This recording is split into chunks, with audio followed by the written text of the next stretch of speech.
The Guardians leave their opening series in 2026 in the Pacific Northwest with a split. We are not letting the disappointing finale rain on the coming out party for Chase DeLauter.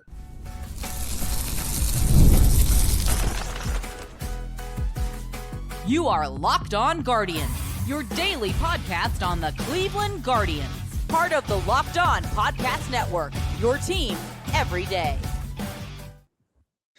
Woohoo! Baseball is back, and it's fun to talk about on Locked On Guardians, even when it nukes your sleep schedule. We got 3 more games of that, but we are happy to have baseball back, and we are happy to have you here on Locked On Guardians, the only daily Guardians podcast that covers your team every day from the majors, the minors, the draft, and everything in between. I'm Justin Lada, one of your 2 co-hosts, with my friend and co-host over here, Jeff Ellis, and we've both been covering the Guardians minor league system and the draft for 19 years.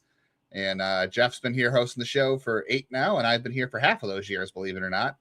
So excited to bring another season to you. And Jeff, it was a good first weekend for the Guardians. I know Sunday leaves a bad taste in everyone's mouth, but I would still say it was a good weekend for the Guardians. It certainly could have been a lot worse given some of the context. You know, from the beginning, if you had told me they're going to go 2-2, I'd have been happy. It's a very tough team. We both picked the Mariners to make it to the World Series. And, you know, starting in Seattle, especially in this cold weather, is a rough start. So I think the biggest part of it, or the hardest part, is when they were good, they were good. And when they were bad, they were very bad. So I think that leads to some feelings. And if we've talked about this every single year, you and I have been together, the last game definitely leaves the aftertaste, right? Like that is always, and we even see it with our numbers too. It's like they can take 2 out of 3 in a weekend, and we might get less views than if they took 1 out of 3 and they won that last game. One Sunday, yeah. Yeah, so it stinks, but like at the same time, we got a lot of notorious slow starters outside of Quan on this team. And, it chased a lot of, what a weekend. I think everyone's in the process of trying to come up with a nickname. So I'm just going to go ahead before giving you a chance to speak here and say my nomination is the Duke of Nuke, since he was a James Madison Duke and he was nuking balls all weekend. Yeah, and we have the medieval helmet too, which I think ties into the. This is yes. Yeah. I got this at my wife and my sister took me for my 30th birthday to medieval times because why not? When I was living in New York, so I was like, well, I got to wear my own medieval times paraphernalia for this show. I've also got. Let's try not to. You're going another thing. I've also got my mug. I'm not going to drink from this. But, I've got for that, huh? I've got. I am not crafty enough, but like maybe I should, if whoever the star of the game was, like have a printout picture. If it was easy to do, put it on the face of the mug and do our own version. You can have the mug, yeah. You're going back in time. I want to go forward in time with my jersey, but we'll see. So leading out later on to the episode, we're going to get into what to look for in the Dodgers series. We'll discuss the minor leagues a little bit as well. Coming up a little bit, we will discuss the disappointing start for the starting pitching and the defense. But first, leading off Monday's show, the chase is on for 20 home runs after a series split with the Mariners. Jeff, I called it. I said the Guardians would have an outfielder that hit 20 home runs this year. Chase DeLauter only needs 16 to get there after his regular season debut. Maybe I should have made a bet with you in the first place.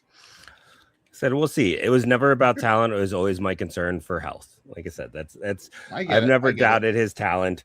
It's just my concern for health. I don't love that his the other guys who have hit home runs in their first 3 games are Kyle Lewis, who ended up having health issues, and Trevor Story had health issues. So that's not great, but Yeah, those guys didn't have. I mean, Trevor Story's had a very nice career. It took a while for him to. I mean, he was great at the start, and then health, and then back, then health. Like he's just kind of. Kyle Lewis only had one really good year. That was the COVID year. I think that's when he hit it because he won Rookie of the Year. No, previous year. He debuted the year before as a very small sample when he did it, and then the COVID year was great. But he won Rookie of the Year COVID year. Yeah, he did with only like 11 home runs that year. Yeah, I mean, you said you weren't doubting Chase DeLauter's ability. You're doubting his health, but I don't even know if you can. Obviously, can't predict it, but even if you believe in Chase DeLauter's ability, like who would have guessed 3 home runs? Who would have guessed home runs in 3 of his first 4 games of his major league career, and 4 in 3 games? Like And who would have guessed he was going to play all 4 games? Like we saw right field for 2 games, then we saw DH, and I was like, oh, he's going to sit one of these games. No, like I feel like I don't know what I'm more surprised by, the fact that he had this great start and historic start, or the fact that he played all 4 games. Like both of those were revelations for the most part. And I mean, I'm clearly very high on the Chase DeLauter train. Like I'm drinking the Kool-Aid after the first couple games. That home run, and to point out too, like he didn't hit these home runs off of spring training scrubs. Like we're talking Logan Gilbert and George Kirby and Andres Munoz, 3 guys that are fantastic pitchers. So like that, there's a reason I am all the way up on this hot air balloon and ready to stay up there. I say it's just the way. He's averaged 40 games the last 2 years. That's the only concern. People keep saying I'm a pessimist. I just think it's more, like I said, it's just looking at the numbers and the history. Yeah, I get that for sure. It's just, I mean, and we didn't deny the talent either. I saw someone say, "Oh, fifth best prospect." I'm like, the only reason he was ranked 5th best prospect is because he didn't have enough games in the minors to really prove that he was going to get to all that potential. But you and I both said he'd be second if he had been healthier. Yeah, I mean, if he'd been healthier, sure. he wouldn't be there. But like you and I both said, it was correct. Health. Yeah, if he was healthy, he might not qualify for prospect status this year. So that's a really good point. But yeah, even if you believe in the ability, I don't know if anybody would have believed this was coming. So that was fantastic. I mean, Chase DeLauter was the Guardians' offense this weekend. He's basically the reason they won 2 games. He's also the reason they didn't get no hit on Sunday, because he had the first hit of the game. That's so fun. And the helmet's been fantastic. Like he's the only guy who's worn the home run helmet. I've been waiting for them to have like a fun home run celebration. Like the Mariners have the trident, and the Orioles have their like water spigots. I'm trying to think who else has one, but like the dying. Isn't there a home run chain somewhere or something like that? Yeah, I mean, the Tigers had their like pizza. Remember they had like their home run pizza or something? Like a Little Caesars helmet. I forgot. Yeah, I forgot that one.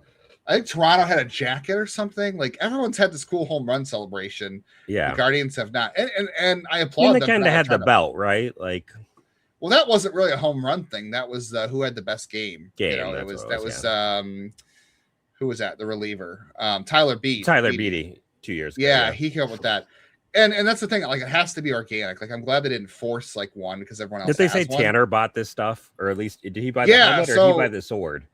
So what I heard was they went to medieval times in Arizona as a team, like a group dinner. This was like early on in spring training, and yeah, Austin and Tanner loved it. So Tanner goes out and he buys a helmet. Apparently, Kyle Manzardo bought a sword, is what Austin had just said, and I haven't seen the sword in the dugout, which probably might be a good thing. They knight whoever is the player of the game after the game in the. That's good. So that's what the sword is for. It is a blunted sword. It is not a sharp sword. It is a blunted sword. So then they knight that person. So the person that used to get the championship belt now gets knighted. And I assume gets to hold on to the sword in their locker or something like that. I assume Chase DeLauter has possession of the sword, and I would think so right now. Although, can we keep it like away from him, or put like gloves or a bodysuit on him? Like, again, it's blunted, so there's no sharp parts. It's just more that like. Does it really matter? Does it really matter? We got to find out how heavy the sword is. That's true. The helmet's cool though. I love it, and it goes very well with like the nickname the Duke. I think there's like a really nice parallel line there. And a guardian being a knight, like I think that also. Yeah, I think that's perfect. Can we also say too? You mentioned like timing of the wins in the series. Like they won opening night and they won Saturday in a really great game. By the way, great comeback when they were getting just absolutely dominated by Brian Wu. Yeah, I don't know who, like, if you would have told, like you said, if you'd have told me they would have split the series, I'd have been happy. But like, I would have, if we would have tried to predict how they would do it, I would have said, well, they'll beat Emerson Hancock. I don't know who else they're going to beat, and they beat Logan Gilbert and Andres Munoz, basically. Like, yep. Those that's not how I would have drawn this up, but that's the whole thing. It's like you could sit there and look at the pitching matchups, or you can look at like the lineups, and you could say, well, if we can do this, we can do this, and it's like. Well, they beat Logan Gilbert, and they ended up winning a game against Brian Wu and the Mariners' best reliever. And they lost Emerson Hancock, who I'll point out in the next segment was a much different pitcher. Yes. But that's just the way it goes sometimes. That's why we love baseball, right? That's why we love it, that it's back. Yep, it's great that it's back and things can change so quickly. But it's been fun. If you're not having fun with it right now, I don't know what to tell you. Yeah, I agree. All right, the defense and starting pitching certainly did not meet the expectations this weekend, or maybe did it in some ways. We will touch on that next. It's tax time for a lot of us, and we know the old way of doing taxes, it can be a lot. Trying to book an appointment that's not the most convenient for you. You're sitting in a waiting room with a stack of papers, and you're emailing back and forth with someone you're not really sure who gets your situation. This year, you're getting a major upgrade from Intuit TurboTax because they now have in-person locations nationwide. You can meet face-to-face with a real tax expert and have your documents uploaded straight to your TurboTax app right on the spot. And just like that, you're done. Your TurboTax experts are working to get you every dollar that you deserve. You're getting real-time notifications so you can go on about your day with a whole bunch of relief. Walking in, meeting with a real person, walking out, knowing your taxes are handled exactly the way you know they need to be handled. So head to turbotax.com/local to find a store near you and book your appointment. Tax day is coming soon. Intuit TurboTax.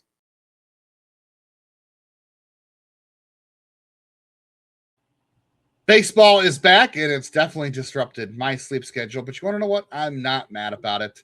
And we're here to celebrate. We're going to give you a full free month of the Everydayer Club on Locked On.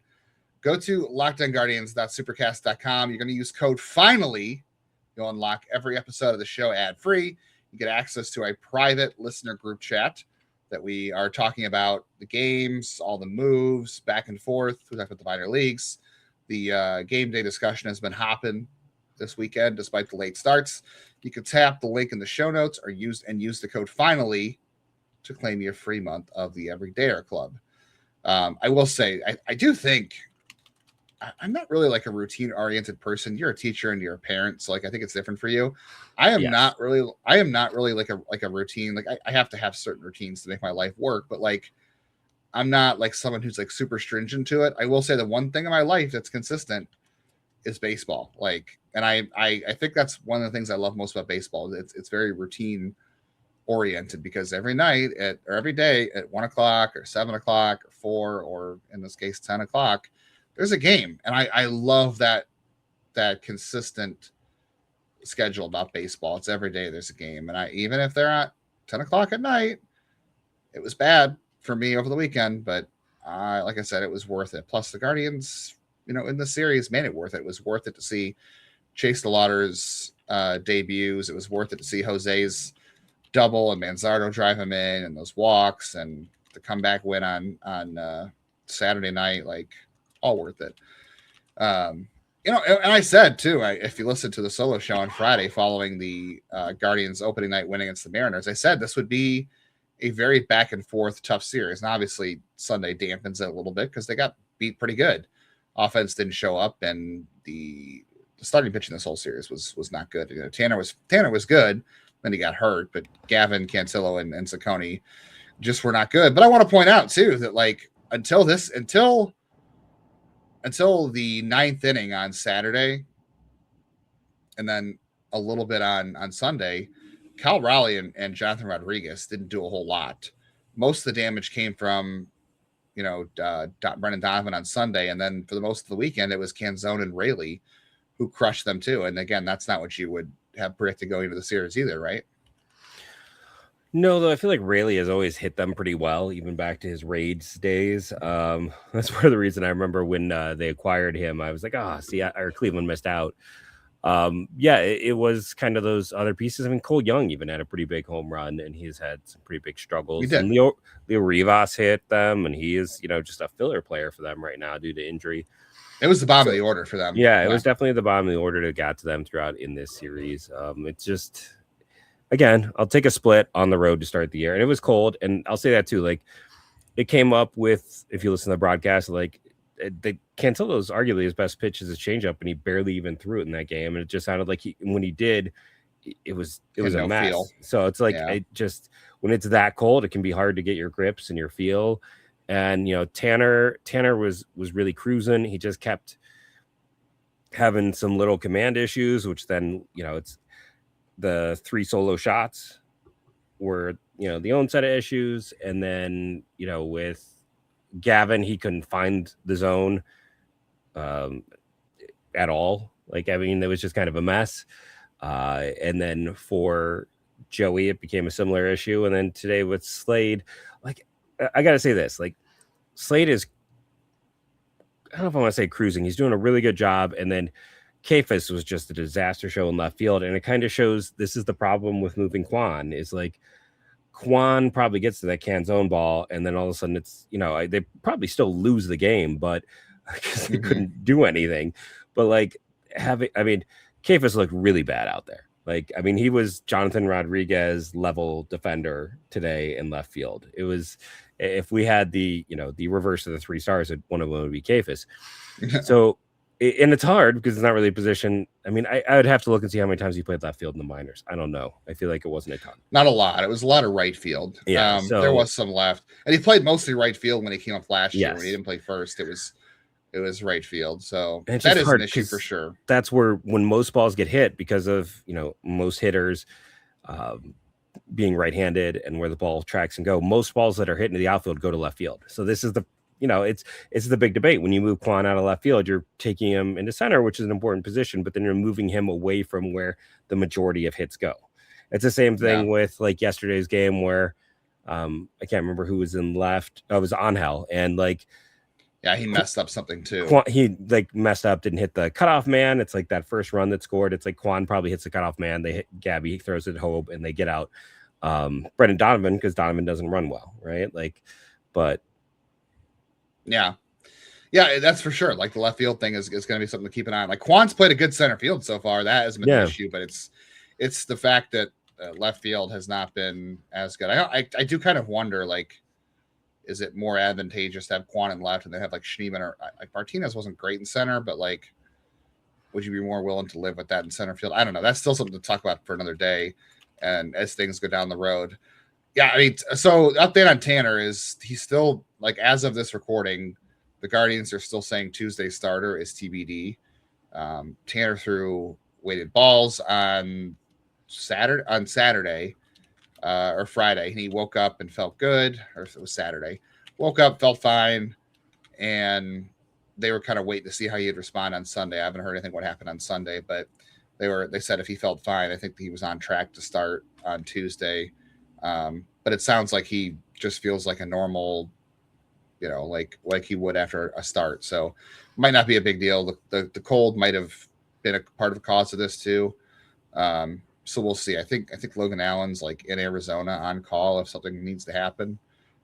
So we'll see. And Gavin Williams, like he is always just not good in April to start the season. I feel like every year he's been up has been a slow start. Like, but the nice thing with him is like I know he ended up getting burned, but like when he walks guys, like you can't walk 6 hitters, but when he walks guys, like he can still get a. When he walked 7 in the end, wasn't it something like a new high? It might have been 7, but. He led Major League Baseball in walks last year, but he can pitch himself out of it sometimes because he's got great stuff. Yeah. And then, for Cantillo and Cecconi, they don't have that fallback. Like Cantillo's got good stuff, but it's not as good as Williams, and certainly Cecconi the same thing. So they can't afford walks. The big reason why, Cecconi succeeded so much last year was because he limited free passes so much, and tonight was not the case for that. We saw a lot of curveballs that did really well against lefties. That was fun to see. The fastball I thought was interesting too. Like he was down 2 miles an hour on his fastball from last year, but he was getting some of the best induced vertical break he's ever gotten. He was getting good glove side movement. So like the fastball had real movement for the first time for Cecconi. Which is needed.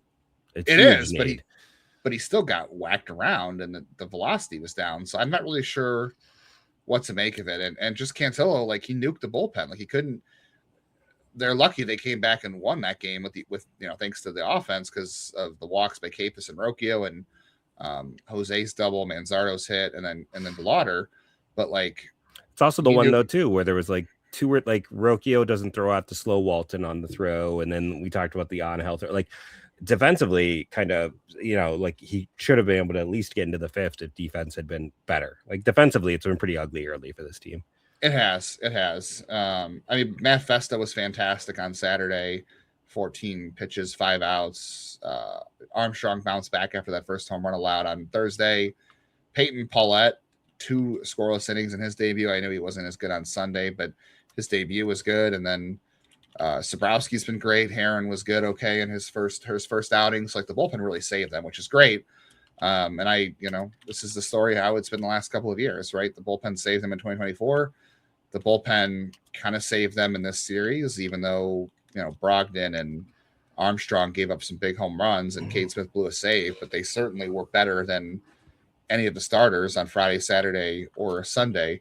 All right, we'll keep chatting about the defense. We got to talk about the challenges over the weekend because the Guardians' use of the challenge system, not great.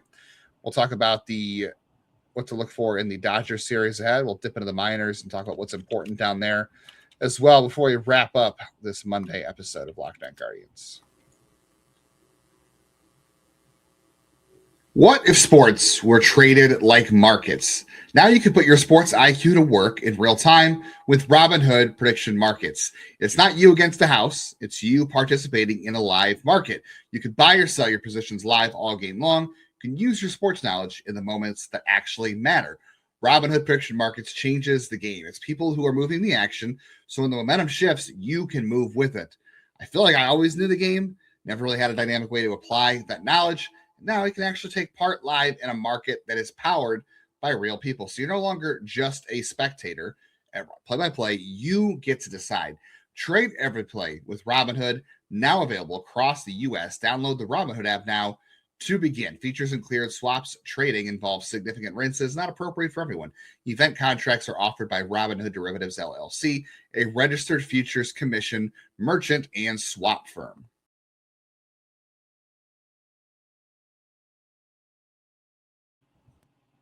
Thank you for checking out Locked On Guardians every single day to start your day, making it your first listen wherever you get podcasts. Hit the bell on YouTube. You get access to reaction videos to every game, every bit of news. Gets sent right to your phone if you hit the bell on YouTube. And you can auto-download on literally any audio platform where there's podcasts. We're there. We'll stay in your rotation. You can take us in the car, walking your dog, working out, wherever it is. We're talking Guardians with you every single day, and we can go with you anywhere you would like. We're on demand all the time. So we were talking about before the bullpen. The bullpen was, good, not great, I would say. My God, besides the defense, the challenges in the ABS, I think Cleveland's got to have a more of an in-depth strategy talk because on Saturday, they blew their challenges within 3 batters. Angel had a bad one, and then Rocchio a few batters later blew it. And then Arias, that was inconsequential when it happened on Sunday, but Arias had a bad one too. Those are 3 hitters that absolutely have no business challenging pitches. I know DeLauter didn't get one right in the 10th inning on Saturday as well. Bo in game 1 is the only one they've gotten right. Yeah. So I think they need to preach a little better situational awareness. You can't have Rocchio 3 batters later challenging one. Yeah, you need to have one in your back pocket. And Angel's got the worst chase rate on this team. He has no business. He's not a strong eye. They really need to sit down and be okay, these are the people who have the green light. These are the people who have a yellow light, an orange light. If it's a really bad one, if CB Buckner is out there. Otherwise, he might retire. God. Yeah. But yeah, I didn't. It's the one thing I'll say, it's when it came to the Angel and the Gabby ones, it just felt like guys searching. They're well, this team we need a base runner. So let's see. Luckily, they were able to, in the Angel game, get some stuff together after that, as opposed to when Gabby didn't win that game. Just it was 8-0 and was that the 7th inning at that point? I don't even know. It was just I don't know what the point was. I mean, we had all thrown in we were just playing out the string at that point. Quan, Jose, and I'm going to say DeLauter all have the green light all the time. Everybody else is I don't know if I put DeLauter there yet. Not a knock on him. He's been a little bit free swingy early, which understandably works. But yeah, he's on the cusp. But I would say those 3, maybe even Bo. He's passive, but he's got a solid eye. But maybe Bo was in that second grouping with with Chase. So it's Quan and Jose who can do whatever they feel. Yeah, Like. and then like Chase Quan and got his Bo. first 2 wrong. So yeah, I it's don't know. gonna be We'll rough. see. It's going to be interesting to watch. I mean, at the bottom line though, I'd rather they get used than sit on the shelf. Like I'd rather see us not try to keep them too much in reserve and never use them. It's, it's like the whole thing about a closer, right? Like you want to use your best reliever in a game. You don't want to. So I'm not too upset, but they definitely should do some reviewing and talk about like, okay, there's points where this, it's specifically of Rocchio's. I feel like, especially when there's already multiple outs, I felt like his was when you already blew one inning. that inning. That's what I'm saying. And I think it was already 2 outs. Awareness. Like what the odds of you doing something successful when there's already 2 outs or even 1 out in the inning is a lot lower. Like it's a different situation to me with Angel, and I think even with Gabby, and I could be wrong in this, where it's like they're the leadoff hitter, right? Like if they can get on base, then it does change things when there's no outs. But I also think they need to just sit down and talk about like situations. Yeah, it's got to be situational awareness for sure. Let's look real quick at the trade the Guardians made on Sunday before we get into any Dodgers stuff. We might have to save the minors for Monday, which is okay because Tuesday's show we won't really be able to cover a lot of the Dodgers game because it starts at 10 o'clock and we do have real lives and jobs that are not. I've got small children that wake up very early, and I work 8 to 5. So I'll be staying up for the whole game on Monday, but I will not be recording after just because. Yeah, I just can't record after because I didn't get to bed till 2 something on Thursday night. You can't do that to yourself, man. Can't do not that. On Monday. I did it because it was the first game of the year and it was exciting and it was a fun game and I wanted to do it. But it was also Friday. I was able to recover on a Friday a little bit easier, but on a Tuesday it won't be as easy. Anyway, so we'll save some of the minor league stuff. I think I will say Hunter Gaddis pitched on Saturday for Columbus and he came through that good. He threw 19 pitches. He only topped out at about 93, but it's colder in Iowa than it is in Arizona. And it was his first appearance in a real game since I want to say late February, early March. So I think we have to say Bazana is keeping the heat on. He is. Yeah, we'll get into more of that tomorrow for sure. And Daniel Espino pitched too. We'll talk about that more tomorrow. Yeah. And that was exciting.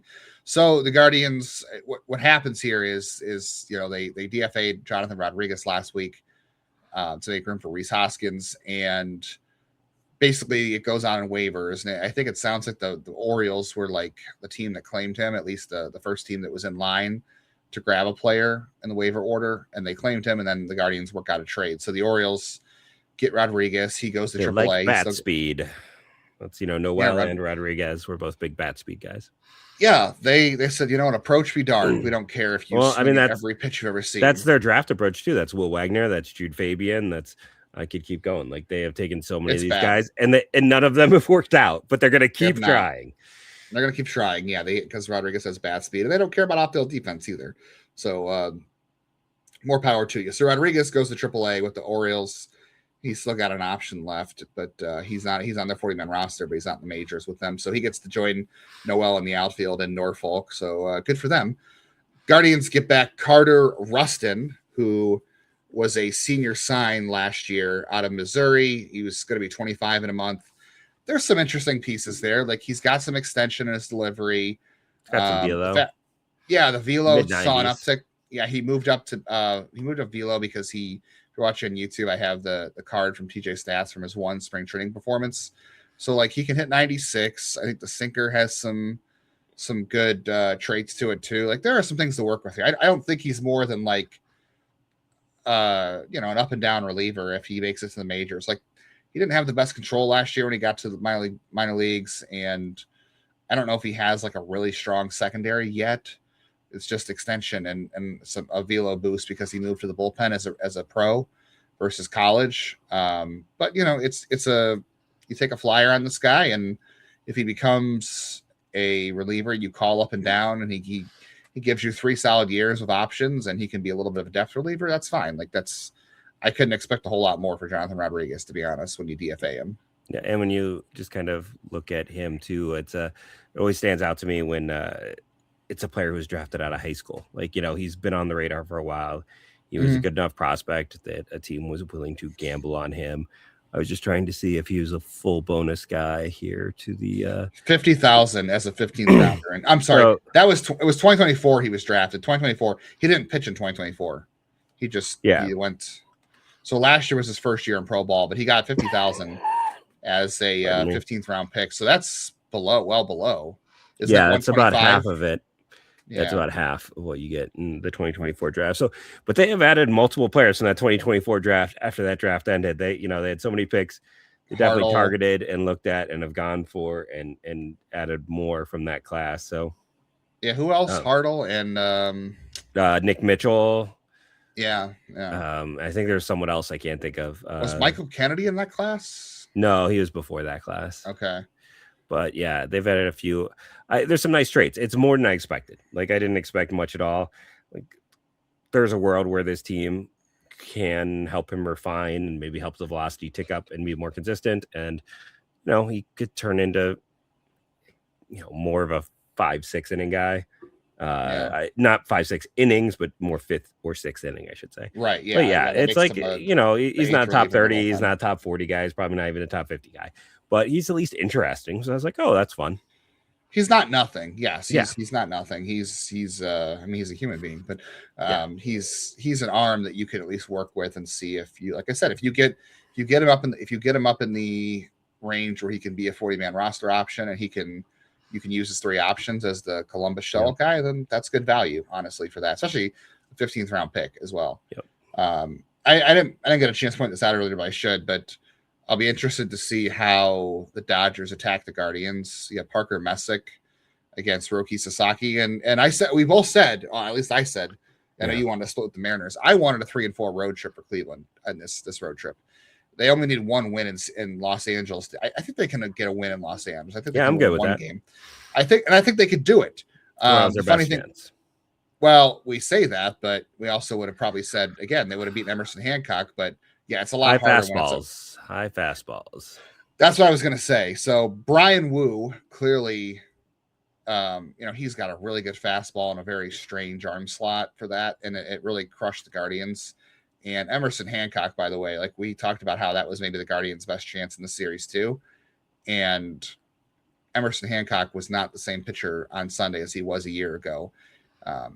He threw more sweepers. He lived on the top of the zone with the fastball. A lot of that was trying to be Brian Wu. He was basically Wu's handbook. And it worked. And, I wonder if that's what you'll see a lot of in the LA series too. You'll see a lot of that from Ohtani, and you'll see a lot of the splitter from Yamamoto. I don't know what we'll see with Sasaki. It'll be very interesting because he's a mess right now. I'm hopeful that Parker Messick, that's going to be a very tough environment and a tough test for his first start of the season. But, facing Ohtani and Freeman and Tucker, as a lefty, that maybe helps a little bit. My God, they got to play better defense because you can't give the Dodgers any free outs. I mean, I almost would just rather have Steeman in center and Kwan in left, just because I'm with you. You can't sacrifice defense in this series because the and Dodgers. Steeman's actually league average defender, and he's got a strong arm. So that's your best defensive alignment.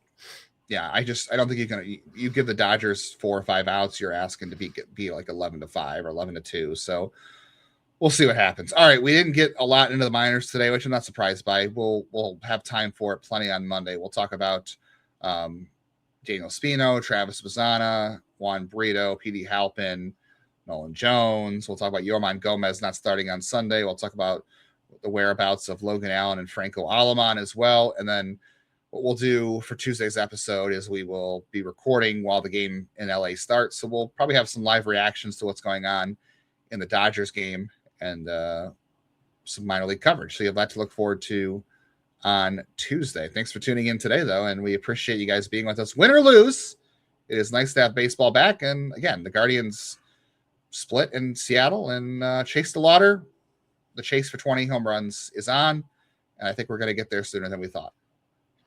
Thank you all for joining us. It was a fun weekend. If you didn't think so, I don't know what team you were watching. The lows were low, but the highs were higher. Thank you all, and go. We love getting high. Go. I'm not. Nope. I want to keep my job. I am not agreeing to that statement. What job?